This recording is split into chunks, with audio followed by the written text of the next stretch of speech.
고린도전서 8장. 이제 우상에게 제물로 바친 음식을 먹는 문제에 대해 말씀드리겠습니다. 여러분이 우리는 다 지식이 있다고 주장하는 것은 우리는 다 알고 있습니다. 그러나 지식은 교만하게 하고 사랑은 덕을 세운다는 사실입니다.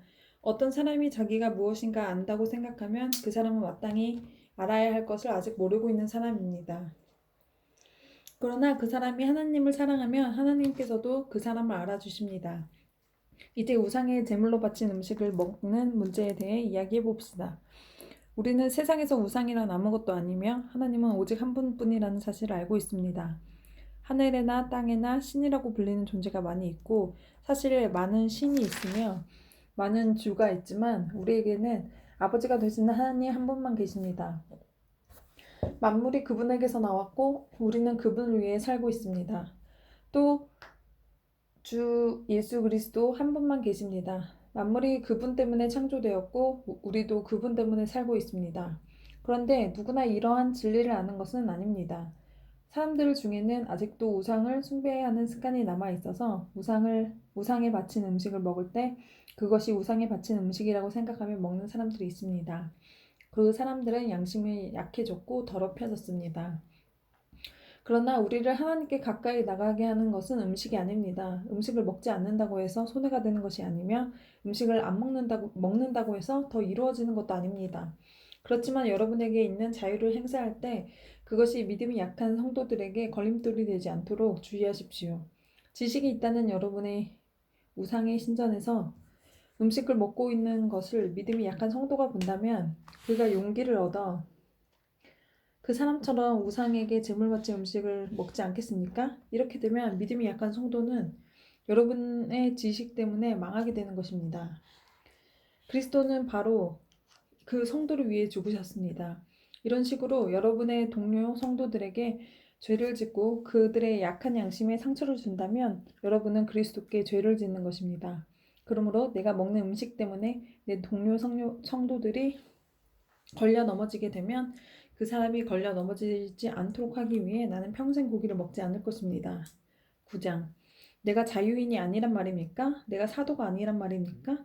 내가 우리 주 예수님을 보지 못했단 말입니까? 여러분 자신이 내가 주님 안에서 일한 수고의 열매가 아닙니까? 내가 다른 사람들에게는 사도가 아닐지라도 여러분에게는 확실한 사도입니다. 왜냐하면 여러분이 주님 안에서 나의 사도직을 인정해 주었기 때문입니다. 나를 비판하는 사람들에게 나의 입장을 이렇게 밝힙니다.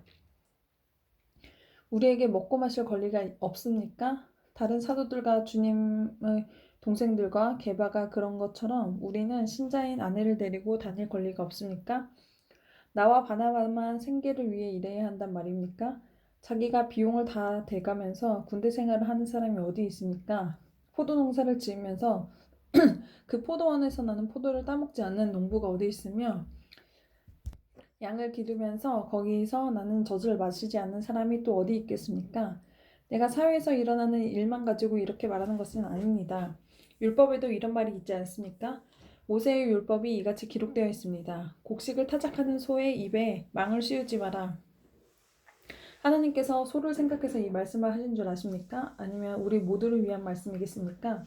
이 말씀은 우리를 위해 기록된 말씀이 분명합니다. 밭을 가는 사람은 당연히 어떤 소망을 가지고 밭을 갈며 곡식을 타작하는 사람이 대가를 기대하며 일하는 것은 당연합니다.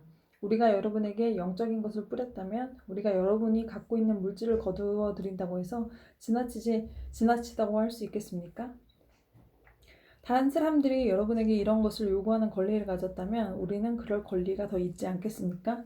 그러나 우리는 이 권리를 행사하지 않았습니다. 오히려 우리는 그리스도의 복음이 방해가 되지 않기 위해 모든 것을 참았습니다. 여러분은 성전에서 일하는 사람들이 성전에서 나오는 음식을 먹으며 제단에서 봉사하는 사람들이 제단에 바친 것 중에 일부분을 가져간다는 사실을 알지 못합니까? 이와 같이 주님께서도 복음을 전하는 사람은 복음을 전하는 일로 생활하라고 정하셨습니다. 그러나 나는 이러한 권리를 하나도 사용하지 않았습니다. 그렇다고 해서 여러분이 나에게 그렇게 해주길 바라서 이 편지를 쓰고 있는 것이 아닙니다. 내가 가지고 있는 이러한 자부심을 빼앗기보다는 차라리 굶어 죽는 편이 더 낫습니다. 내가 복음을 전한다 해도 자랑할 것이 없는 것은 그것이 내가 당연히 해야 할 일이기 때문입니다. 만일 내가 복음을 전하지 않는다면 나에게 화가 내릴 것입니다. 만일 내가 자원해서 복음을 전한다면 당연히 보수를 받을 것입니다. 그러나 자원해서 하는 일이 아니라면 이것은 내게 맡기신 직무를 다하는 것일 뿐입니다. 그러면 내가 받을 상이 무엇입니까? 바로 이것입니다. 내가 복음을 전할 때 아무 대가도 받지 않고 전하는 것과 복음을 전하면서 나의 권리를 사용하지 않는 것입니다. 나는 자유인이며 어느 누구에게도 매여 있지 않습니다. 그러나 나는 되도록 많은 사람을 얻기 위해 스스로 많은 사람의 종이 되었습니다. 유대인들에게는 유대인들을 얻고자 유대인처럼 되었습니다. 율법 아래 있는 사람들을 대할 때는 비록 나 자신은 율법 아래 있지 않지만 그들을 얻기 위해 율법 아래 사람처럼 되었습니다. 율법 없는 사람들에게는 비록 나 자신은 하나님의 율법을 떠난 사람이 아니라 그리스도의 율법 아래 있는 사람이지만 율법 없는 사람들을 얻기 위해 율법 없는 사람처럼 되었습니다. 믿음이 약한 사람들에게는 약한 사람들을 얻기 위해서 약한 사람이 되었습니다. 내가 모든 사람들에게 그들과 같이 된 것은 아무쪼록 모든 방법을 다하여 그들 중에 몇 사람이라도 구원하기 위해서였습니다. 나는 복음이 주는 복에 참여하기 위해 복음을 전하는 일이라면 무슨 일이든 하고 있습니다. 경기장에서 경주자들을 다 달려갔지만 상을 받는 사람은 한 명뿐일 것을 알지 못하십니까? 이와 같이 여러분도 상을 받을 수 있도록 달리십시오. 경기하려는 사람은 모든 면에서 자기의 절제를 하는 법입니다. 그들은 썩어 없어지면 면류관을 얻으려고 절제하지만 우리는 썩지 않을 면류관을 얻으려고 그렇게 합니다. 이처럼 나는 목표가 없는 사람처럼 달리지 않습니다. 나는 허공에다가 주먹을 휘두르는 사람처럼 싸우지 않습니다. 나는 내 몸을 쳐서 굴복시킵니다. 내가 다른 사람들에게는 복음을 전했으나 정작 나 자신은 자격 미달이 될까 두렵습니다. 10장 성도 여러분, 여러분이 알았으면 하는 것이 있습니다. 그것은 우리 조상들이 다 구름 아래 있었으며 바다를 무사히 건넜던 일입니다. 조상들은 모두 구름과 바다 가운데서 세례를 받아 모세에게 속하게 되었습니다. 조상들은 모두 같은 영적인 음식을 먹었으며 다 같은 영적인 물을 마셨습니다. 조상들은 그들의 동반자인 영적인 반석에서 나오는 물을 마신 것입니다. 그런데 이 반석은 그리스도였습니다. 그러나 하나님께서는 조상들 대부분을 기뻐하지 않으셔서 그들은 광야에서 죽어 흩어지게 되었습니다. 이런 일을 우리에게 본보기가 되어 우리는 그들처럼 악한 일을 즐겨 하지 말라는 경고가 됩니다. 여러분 중에 우상 숭배를 하는 사람이 있는데 여러분은 그들처럼 우상 숭배하지 마십시오. 성경에 백성들이 앉아 먹고 마셨으며 일어나 춤을 추었다고 기록되어 있습니다. 조상들 중에는 가늠한 사람이 있었는데 우리는 그들처럼 가늠하지 맙시다. 그들이 가늠하다가 하루에 23,000명이 죽임을 당했습니다. 또 우리 조상 중에는 주님을 시험하다가 뱀에 물려 죽은 사람이 있었습니다. 우리는 그들처럼 주님을 시험하지 맙시다. 조상들 중에는 불평을 늘어놓다가 멸망시키는 천사에게 멸망당한 사람도 있었습니다. 그러니 여러분들은 불평하지 마십시오. 이 모든 일들은 우리 조상들에게 본보기로 일어난 일이며 세상의 종말이 다가오는 시대에 살고 있는 우리에게 경고를 하기 위해 기록되었습니다. 그러므로 자기가 굳게 서 있다고 생각하는 사람은 넘어지지 않도록 주의하십시오. 누구나 겪은 시험 이외에 여러분에게 닥칠 시험은 없습니다. 하나님은 신실한 분이셔서 여러분이 감당할 수 있는 능력 이상의 시험을 당하도록 내버려 두지 않으십니다. 그리고 여러분이 시험을 당할 때에 시험을 견디고 거기서 빠져나올 수 있는 길을 주십니다. 그러므로 나의 사랑하는 여러분, 우상 숭배를 멀리 하십시오. 나는 여러분에게 판단력이 있다고 생각하며 이 말씀을 드립니다. 내가 하는 말을 판단해 보십시오. 우리가 축복의 잔이 그리스도의 피에 참여하는 것이 아니란 말입니까? 또 우리가 나눠 먹는 빵이 그리스도의 몸에 참여하는 것이 아니란 말입니까? 빵이 하나기에 우리 모두가 하나의 빵을 먹는 것은 우리가 여럿이라도 모두 하나님의 몸인 것입니다. 이스라엘 사람들을 생각해 보십시오. 희생 제물을 먹는 사람들은 제단에 참여하는 사람들이 아닙니까? 내가 말하는 것이 우상에 바친 음식이나 우상이 무슨 대단한 것이라도 된다는 의미로 들립니까? 그렇지 않습니다.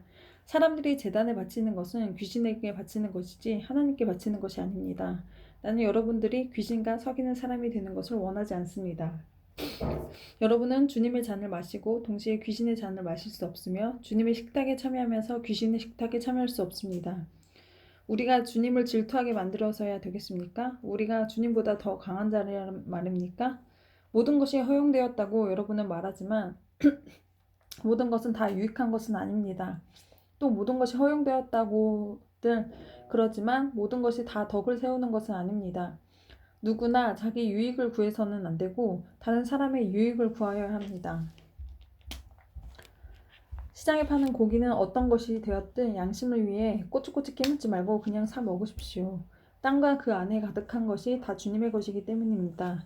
주님을 믿지 않는 사람이 여러분을 식사에 초대하여 여러분의 그 집에 가거든 차려놓은 음식은 양심을 위해 꼬치꼬치 캐묻지 말고 무엇이나 드십시오. 그러나 누가 이 음식은 제물로 바쳤던 것이요 라고 말하면 말해준 그 사람과 그의 양심을 위해 그 음식을 먹지 마십시오. 내가 여기서 말하는 양심은 여러분의 자신의 양심이 아니라 다른 사람의 양심을 의미하는 것입니다. 왜 나의 자유가 다른 사람의 양심에 의해 판단받아야 합니까?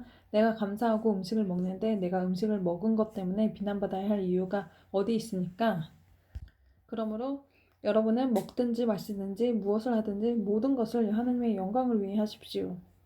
유대인에게나 이방인에게나 하느님의 교회에 걸림돌 같은 존재가 되지 마십시오. 나처럼 하십시오. 나는 나의 유익을 구하지 아니하고 많은 사람들의 유익을 구하였습니다. 많은 사람들이 구원을 받도록 모든 면에서 모든 사람들을 기쁘게 하려고 하였습니다. 아멘.